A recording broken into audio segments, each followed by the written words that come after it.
আজকে তোমাদের আমি এক ব্যাকরণের এক বিশেষ চ্যাপ্টার, অত্যন্ত গুরুত্বপূর্ণ একটা অধ্যায়, অত্যন্ত গুরুত্বপূর্ণ একটা বিষয়, কারক সম্পর্কে আমি পড়াবো।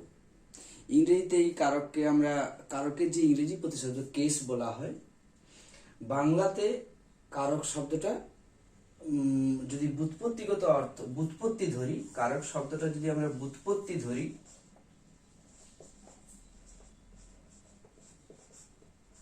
ব্যুৎপত্তি এটা যদি আমরা ধরি, তাহলে শব্দটার গঠন হচ্ছে ক্রি ধাতু যুক্ত অক প্রত্যয়। ক্রি ধাতু যুক্ত অক প্রত্যয় সমান কারক। ব্যুৎপত্তিগত বা আবিধানিক অর্থ হচ্ছে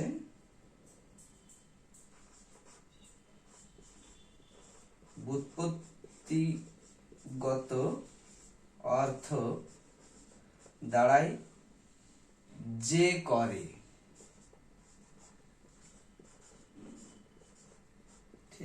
তাহলে আজ কারক আমাদের ব্যাকরণ অত্যন্ত গুরুত্বপূর্ণ একটা বিষয়। সেই বিষয়টা আলোচনা করার ক্ষেত্রে প্রথমে আমরা জানতে হবে এই কারক শব্দটার গঠনটা কিভাবে হয়েছে।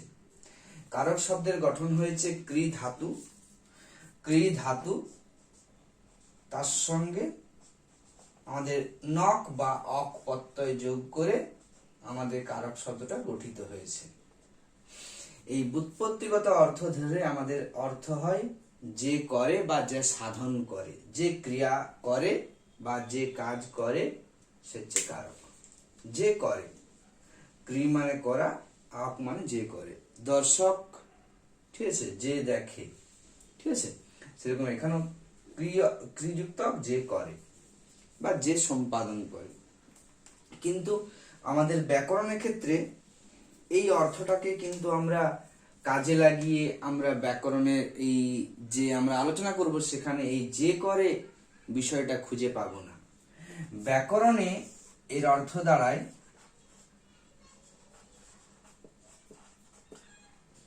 ব্যাকরণে এর অর্থ সম্পর্ক। আমাদের বাংলা ব্যাকরণে এর অর্থ হচ্ছে সম্পর্ক।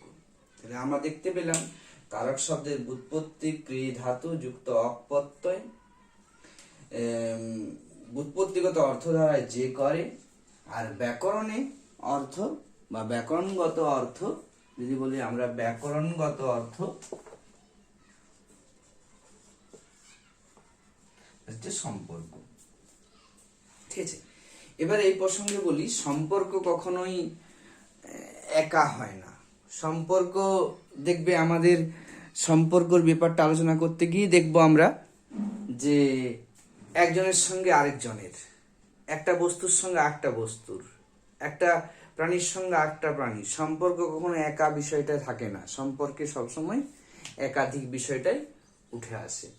এখানে সম্পর্ক বলতে কার সঙ্গে কার সম্পর্ক, আমরা সে বিষয়টা আলোচনা করতে গিয়ে আমরা একটু সংস্কৃতের ব্যাপারে যাব। কারণ বাংলা আমরা জানি সংস্কৃতের একটা ধারা বাংলাতে, বা সংস্কৃতের একটা প্রভাব বাংলাতে প্রভূত পড়েছে। সংস্কৃত ব্যাকরণের অনেকটাই প্রভাব রয়েছে আমাদের বাংলাতে। সেই হিসাবে সংস্কৃতে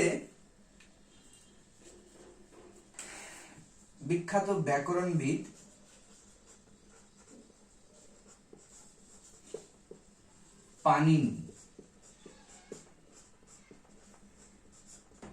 পাণিনি বলেছেন, এই কারকের সংজ্ঞা দিতে গিয়ে বলেছেন ক্রিয়ান্বয়ী কারকম। ক্রিয়ান্বয়ী কারকম,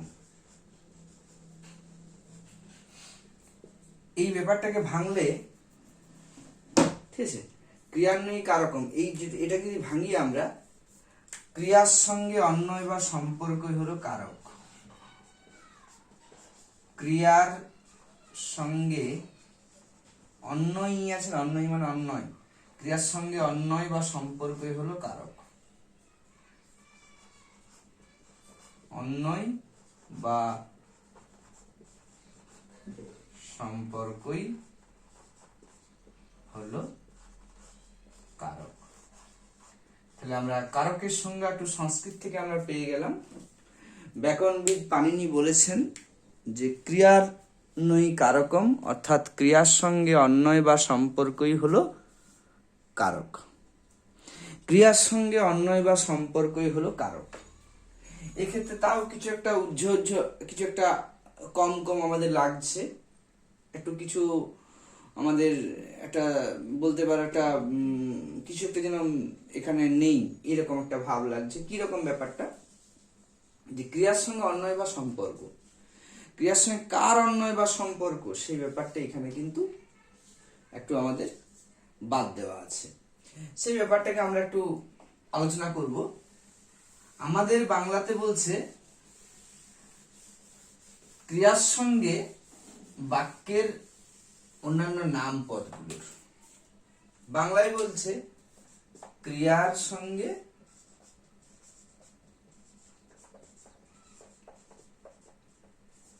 বাক্যের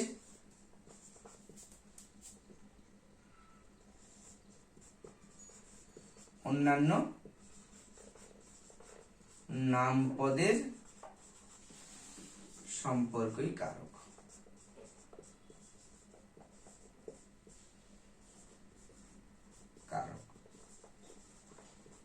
ক্রিয়ার সঙ্গে বাক্যের অন্যান্য যে নাম পদগুলো সেগুলো হচ্ছে কারক।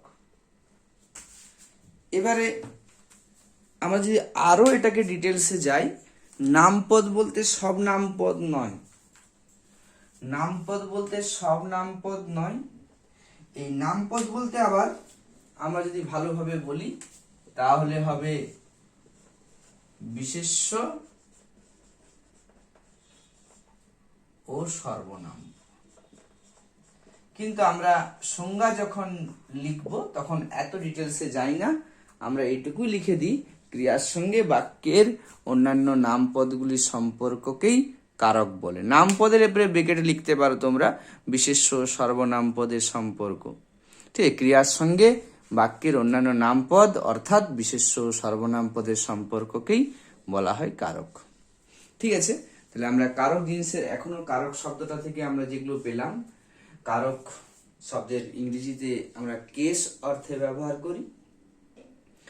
বাংলাতে কারক শব্দটা সৃষ্টি হয়েছে ক্রিযুক্ত নক বা অক প্রত্যয় যোগে। কারক শব্দের ব্যুৎপত্তি দ্বারায় যে করে বা যে সাধন করে বা যে সাধক। আর কারক শব্দের তোমার যে আবিধানিক অর্থ বা ব্যুৎপত্তিগত অর্থ তা দ্বারাই কি সম্পর্ক। এখানে আমাদের সম্পর্ক বলতে আমি আগেই বললাম দুটো বিষয়, দুটো বস্তু, দুটো প্রাণীর মধ্যে বোঝে, সেহেতু এখানে একটু উজ্জ থেকে যায় কার সঙ্গে কার সম্পর্ক। আমরা বললাম যে এটা জানতে গেলে আমরা প্রথমে ব্যাকরণবিদ পাণিনি, সংস্কৃত ব্যাকরণবিদ পাণিনির একটা সংজ্ঞাকে আমরা উদ্ধৃত করলাম, ক্রিয়ান্বয়ী কারকম। তিনি তার অষ্টাধ্যায়ী ব্যাকরণে বলেছেন যে ক্রিয়ান্বয়ী কারকম, ক্রিয়ার সঙ্গে অন্বয় বা সম্পর্ক হলো কারক। সেখানেও কিছু একটা ফাঁকা থেকে যায়, অপূর্ণতা থেকে যায়। ক্রিয়ার সঙ্গে কার সম্পর্ক সেই বিষয়টাকে আমরা আলোচনা করলাম। ক্রিয়ার সঙ্গে বাক্যের অন্যান্য নাম পদগুলির সম্পর্ক, বিশেষ করে নামপদ বলতে কার কার, বিশেষ্য সর্বনাম পদের সম্পর্ককেই বলা হয় কারক। ঠিক আছে, তা এটা গেল আমরা মুখে বলে দিলাম, কিন্তু ব্যাকরণে সবসময় প্রয়োগ দেখাতে হয়। এই ব্যাপারটা প্রয়োগের সঙ্গে আলোচনা করতে হবে। দেখি আমরা কি এমন প্রয়োগ পাওয়া যায়। আমরা এই সম্পর্কটা একটা আলোচনা করি। যেমন আমরা দেখেছি একটা বাক্য, আমি উদাহরণ দিলাম, রাম, ছোট্ট করে প্রথম উদাহরণ দিই, রাম ভাত খায়। এখানে এটা ক্রিয়া, এখানে এটা ক্রিয়া।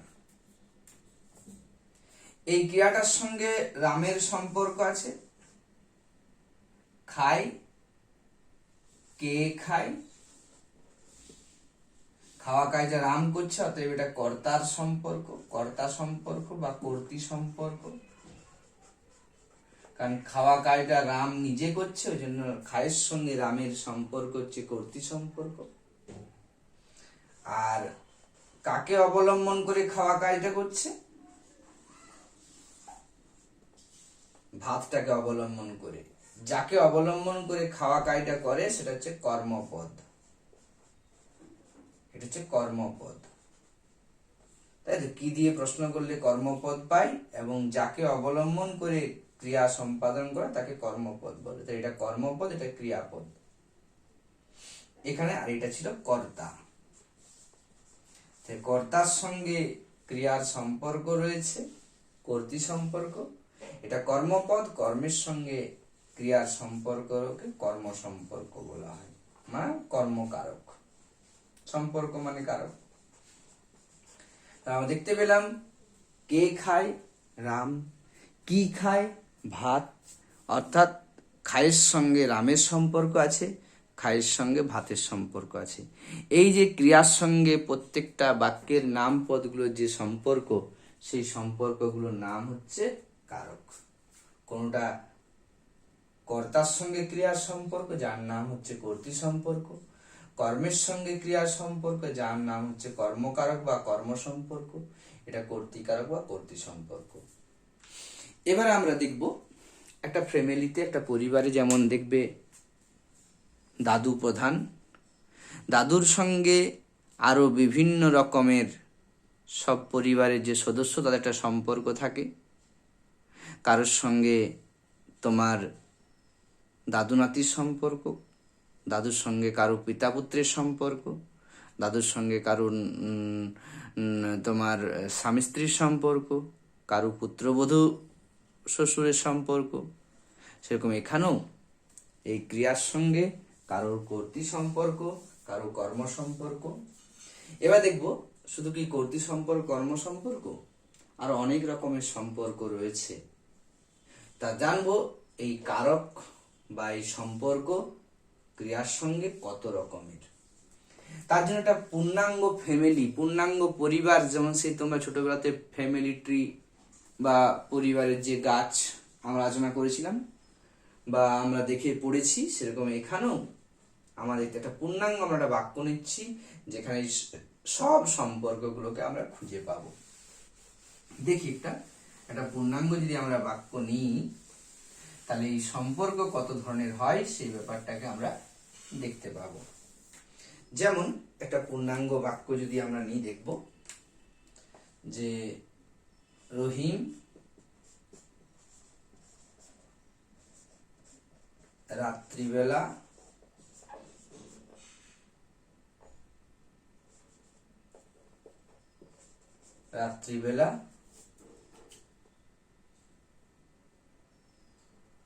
হাড়ি থেকে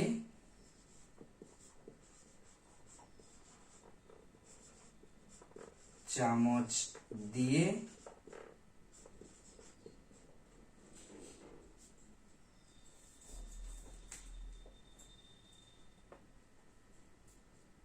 এটা একটু বাক্যটা করি। রহিম রাত্রিবেলা ক্ষুধাতে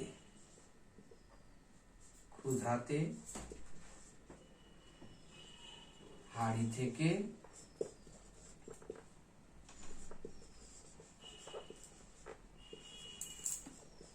চামচ দিয়ে, রহিম রাত্রিবেলা ক্ষুধাতে হাড়ি থেকে চামচ দিয়ে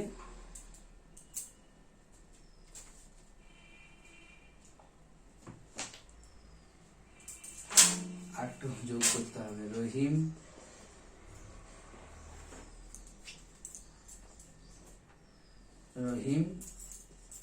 রান্নাঘরে রাত্রিবেলা ক্ষুধাতে হাড়ি থেকে চামচ দিয়ে পায়েস খাচ্ছে। না যোগ করলেও হতো, তবু আমি যোগ করে দিলাম, পায়েস খাচ্ছে। এক্ষেত্রে দেখো, রহিম রান্নাঘরে রাত্রিবেলা ক্ষুধাতে হাড়ি থেকে চামচ দিয়ে পায়েস খাচ্ছে। এখানে এটা হচ্ছে খাচ্ছে, এটা হচ্ছে ক্রিয়াপদ। আমি আগেই বলছিলাম ক্রিয়াপদের সঙ্গে নাম পদ, কিন্তু সব নাম পদ নয়, বিশেষ্য সর্বনাম পদগুলো সম্পর্ককে বলা হয় কারক। এখানে খুঁজতে হবে কোনগুলো বিশেষ্য পদ। এটা একটা বিশেষ্য পদ, এটা একটা বিশেষ্য পদ, এটা একটা বিশেষ্য পদ, এটা একটা বিশেষ্য পদ, এটা একটা বিশেষ্য পদ, এটা একটা বিশেষ্য পদ, এটা একটা বিশেষ্য পদ। এই প্রত্যেকটা বিশেষ্য পদের সঙ্গে কিন্তু সম্পর্ক রয়েছে। কেমন সম্পর্ক আমরা দেখি। খাচ্ছে, কে খাচ্ছে? হচ্ছে কর্তা, যে খায় সে হচ্ছে কর্তা, তাই না? অতএব এটা হচ্ছে কে খাচ্ছে, কর্তৃ সম্পর্ক। তা দেখলাম রহিমের সঙ্গে খাচ্ছে ক্রিয়াটার সম্পর্ক হচ্ছে কর্তৃ সম্পর্ক। যে খায় সে হচ্ছে, যে করে, যে পড়ে, যে ঘুমোয় সে হচ্ছে কর্তা। এখানে রহিম খাচ্ছে, রহিমের কর্তা, রহিমের কর্তৃ সম্পর্ক। তারপরে কি খাচ্ছে, কি খাচ্ছে এটা হচ্ছে কর্মপদ, যাকে অবলম্বন করে। অতএব এটা হচ্ছে আমাদের কর্ম সম্পর্ক। ঠিক আছে, এটা হচ্ছে কর্ম সম্পর্ক। বুঝতে পারলে? তাহলে এটা হচ্ছে কি এক ধরনের কর্ম সম্পর্ক। আবার তোমার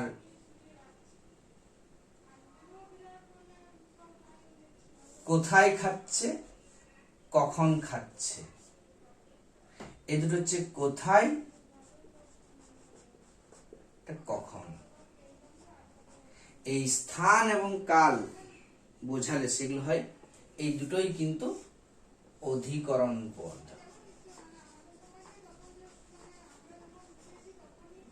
অধিকরণ পদ, তাই অধিকরণ পদগুলোর সঙ্গে সম্পর্ক হচ্ছে অধিকরণ সম্পর্ক। অধিকরণ সম্পর্ক বা অধিকরণ কারক। বুঝতে পারলে? তাহলে আমরা দেখলাম, একটু ভালো করে তোমরা পরিষ্কার করে এতে খাতায় লিখে নেবে। তাহলে দেখলাম আমরা এখানে কে খাচ্ছে, কর্তা, কি খাচ্ছে, পায়েস, কর্মপদ, কোথায় খাচ্ছে বা কখন খাচ্ছে, এই দুটোই হচ্ছে অধিকরণ পদ। অতএব এই খাচ্ছের সঙ্গে এই দুটো সম্পর্ক হচ্ছে অধিকরণ সম্পর্ক। আর কিসের জন্য খাচ্ছে, কিসের জন্য খাচ্ছে? ক্ষুধার জন্য বা নিমিত্তে। জন্য বোঝাচ্ছে, এটা হচ্ছে কি, এটা হচ্ছে কি নিমিত্ত পদ।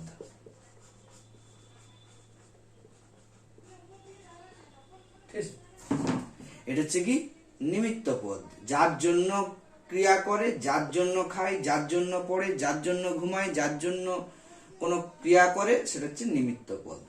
জন্য বা নিমিত্ত, এটার সঙ্গে এটা সম্পর্ক হচ্ছে নিমিত্ত সম্পর্ক। নিমিত্ত সম্পর্ক। বুঝতে পারলে? এটার সঙ্গে এটা সম্পর্ক হচ্ছে নিমিত্ত সম্পর্ক। আবার যেখান থেকে, কোথা থেকে, থেকে বোঝালে, হইতে থেকে বোঝালে আমার সেটা হয় কি অপাদান। সেটা হচ্ছে অপাদান পদ। ঠিক আছে, অতএব ওই জন্য এই ক্রিয়ার সঙ্গে অপাদান পদের সম্পর্ক হচ্ছে অপাদান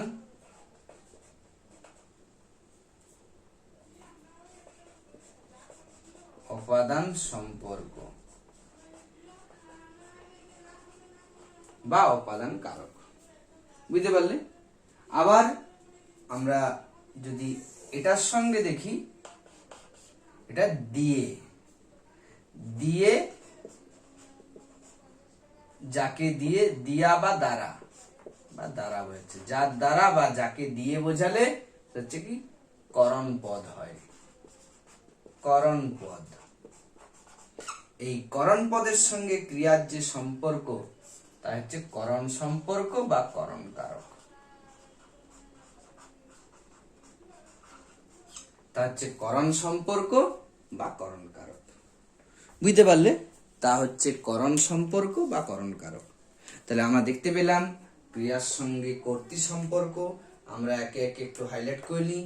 1 কর্তৃ সম্পর্ক পেলাম, 2 কর্ম সম্পর্ক পেলাম, 3 অধিকরণ সম্পর্ক পেলাম, 4 নিমিত্ত সম্পর্ক পেলাম, নিমিত্ত কারকের সঙ্গে নিমিত্ত পদটার সঙ্গে যে সম্পর্ক। 5 আমরা অপাদান সম্পর্ক পেলাম, এই অপাদান পদটার সঙ্গে যে সম্পর্কটা, অপাদান পদের সঙ্গে হইতে থেকে ভাব বোঝালে অপাদান পদ হয়, সেটা অপাদান সম্পর্ক। আর 6 আমরা করণ সম্পর্ক পেলাম এই করণ কারকের পদটার সঙ্গে, তাই না?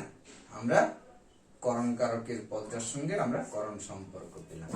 তাহলে আমরা দেখতে পেলাম ক্রিয়ার সঙ্গে রহিমের কর্তা যেহেতু কর্তৃ সম্পর্ক, ক্রিয়ার সঙ্গে কর্মপদ পায়েসের কর্ম সম্পর্ক, ক্রিয়ার সঙ্গে রান্নাঘর রাত্রিবেলা অধিকরণ পদ অধিকরণ সম্পর্ক, ক্রিয়ার সঙ্গে তোমার ক্ষুধাটা নিমিত্ত পদ নিমিত্ত সম্পর্ক, জন্যর ভাব বোঝাচ্ছে। আবার ক্রিয়ার সঙ্গে হাড়ি থেকে, হাড়িটা হচ্ছে অপাদান পদ অপাদান সম্পর্ক, হইতে থেকে ভাব বোঝালে আমাদের কি হবে, হইতে বা থেকে ভাব বোঝালেই সেটা হয় অপাদান। হইতে বা থেকে, হইতে বা থেকে ভাব বোঝালে সেটা হচ্ছে অপাদান পদ হয়, সেই অপাদান সম্পর্ক, এটা হচ্ছে অপাদান সম্পর্ক। আর 6 হচ্ছে দিয়া দ্বারা ভাব বোঝালে করণ পদ হয়, অতএব ওটা করণ সম্পর্ক। দেখতে পেলাম আমরা তাহলে ক্রিয়ার সঙ্গে প্রত্যেকটা নাম পদ বা বিশেষ্য পদের বিশেষ্য বা সর্বনাম পদের সম্পর্ক রইল। বাকি রইল কোনটা? এই দুটো, থেকে আর দিয়ে। এগুলো অব্যয় পদ, এগুলোর এক নাম হচ্ছে অনুসর্গ। এদের সঙ্গে ক্রিয়ার সম্পর্ক থাকে না, এরা একটা পদের সঙ্গে একটা পদের সেই সিমেন্টিং এর কাজ করে, লিঙ্কিং এর কাজ করে। ওই জন্য এগুলো ক্রিয়ার সঙ্গে কোনো সম্পর্ক যুক্ত নয়। পরের আগে পিছনে দুটো পদের সঙ্গে এরা সম্পর্ক স্থাপনে কাজ করে। অর্থাৎ আমরা পেলাম সম্পর্ক বা কারক সম্পর্ক বা কারক পেলাম আমরা 6 প্রকারের। কর্তৃ সম্পর্ক বা কর্তৃকারক, কর্ম সম্পর্ক বা কর্মকারক, অধিকরণ সম্পর্ক বা অধিকরণ কারক, অধিকরণ সম্পর্ক বা অধিকরণ কারক, নিমিত্ত সম্পর্ক বা নিমিত্ত কারক, অপাদান সম্পর্ক বা অপাদান কারক, আর কারণ সম্পর্ক বা করণ কারক। বুঝতে পারলে এতদূর পর্যন্ত? এই হচ্ছে আমাদের কারক সম্পর্ক হলো। এর থেকে আমরা বুঝতে পারলাম, কারক মুছে দিচ্ছি এটা, এর থেকে আমরা বুঝতে পারলাম কারক হচ্ছে আমাদের 6 প্রকারের। ক্রিয়ার সঙ্গে অন্যয় বা সম্পর্কযুক্ত পদ অর্থাৎ কারক পদ হচ্ছে 6 প্রকারের। কি বললাম? কারক পদ অর্থাৎ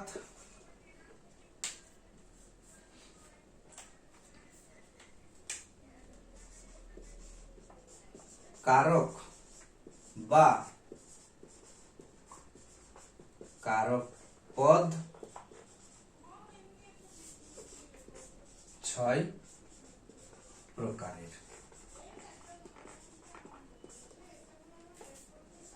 1 কর্তৃকারক, 2 কর্মকারক, 3 করণকারক,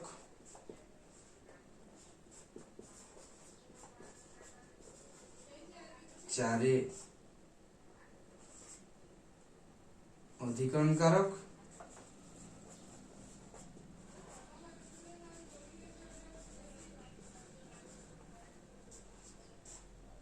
5 নিমিত্ত কারক,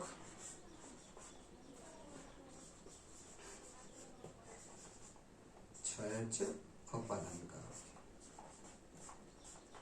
এই 6 প্রকারের কারক, এই 6 প্রকারের সম্পর্ক রয়েছে আমাদের। ঠিক আছে, এই ভিডিও এখানেই শেষ হলো। পরের ভিডিওটাতে এমন পদ দেখাবো, এটা দেখালাম আমরা ক্রিয়ার সঙ্গে যেগুলো সম্পর্ক রয়েছে সেই কারক পদগুলোর।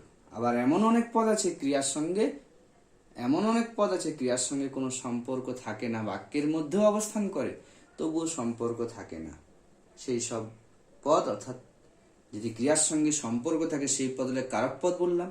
তাহলে এমন অনেক পদ আছে ক্রিয়ার সঙ্গে সম্পর্ক থাকে না, সেই সব পদগুলো তাহলে আমরা কি বলবো, কারকের বিপরীত অকারক পদ। পরের ভিডিওতে সেই সব সম্বন্ধে আলোচনা করব।